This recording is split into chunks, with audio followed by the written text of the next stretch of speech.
A new forest airfield originally developed with turf surface for use by Army Cooperation Command aircraft, Stoney Cross was upgraded to Class A specification during the course of its construction. Located in woods and heathland between the A31 and B3078 roads east of Fordingbridge in Hampshire, the airfield was named after the small village to its southeast. The rolling terrain restricted the positioning of runways, resulting in an unusual three-spur arrangement along the high elevations with a perimeter track roughly parallel to the runways. This also meant that the dispersals had to be clustered in suitable areas. A total of 62 hard standings, 21 pans of 100-foot diameter, 30 pans of 125 feet and 11 loops were added later. 3 T2 hangars were erected, of which 2 were intended for housing gliders. There were also 6 blister hangars. Accommodation for 2,919 persons was mostly nested with some other types of utility buildings on sites to the northeast and southwest. Although officially opened in November 1942, No. 239 Squadron's Mustangs that arrived in January followed by those of No. 26 had to operate amid ongoing construction work. After the Mustang squadrons moved out in April 1943, there followed, from a flying viewpoint, a comparatively dormant period while the runways were extended by Wimpy and other construction work was completed.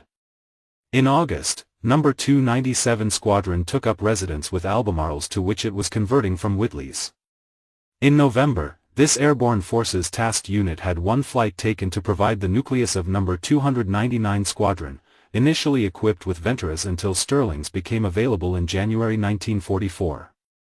Early in March, the 2 squadrons and activities connected with the airborne forces were transferred elsewhere, Stoney Cross having been allocated to the United States Army Air Force as a forward base for tactical fighters.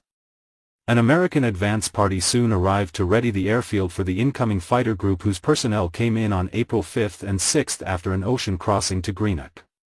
Having trained on single-engine P-39 Airacobras, the pilots of the 367th Fighter Group were somewhat surprised to learn that they were now to fly twin-engine P-38 Lightnings. This was due to the availability of sufficient P-38s in the UK to equip 3 groups, even though the personnel of only one of the groups had trained with the type. Although this gun camera footage is taken from the 354th Fighter Group, they were also flying P-38 Lightnings.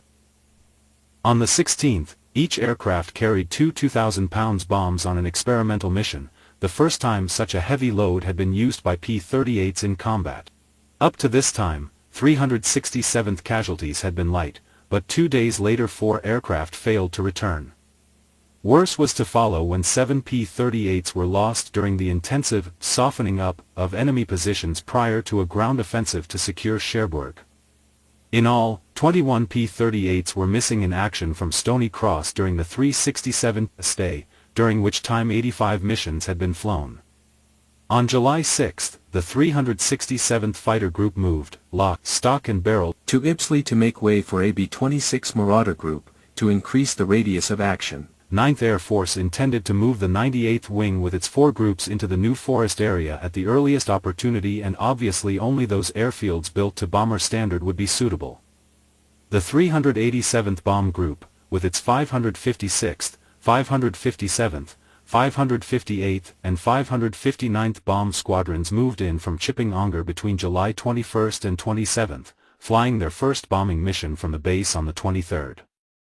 An advance party was sent to investigate the captured airfield at Maupertus on August 24, and most of the 387th had moved across the channel by September 1, albeit that Maupertus with its PSP runway was not ideal, and the group soon switched to a more substantial airfield. When the rear party of the 387th departed on September 5, Stoney Cross reverted to RAF Transport Command control, and, at first, the station was used for the assessment and repair of gliders recovered from the Normandy operations. In November, 2 transport squadrons, numbers 232 and 242, were reformed at Stoney Cross, initially with Wellingtons. No. 46 Squadron was added in January 1945 and equipped with Sterling transports, later flirting with Yorks and finally taking to the trusty Dakota. Following the end of hostilities in Europe, Stoney Cross was developed as a major staging post for RAF transports flying to the Far East. This activity was gradually reduced, and by December 1946 the remaining units had transferred to Manston. It was retained on a care and maintenance basis until January 1948 when Stoney Cross was released.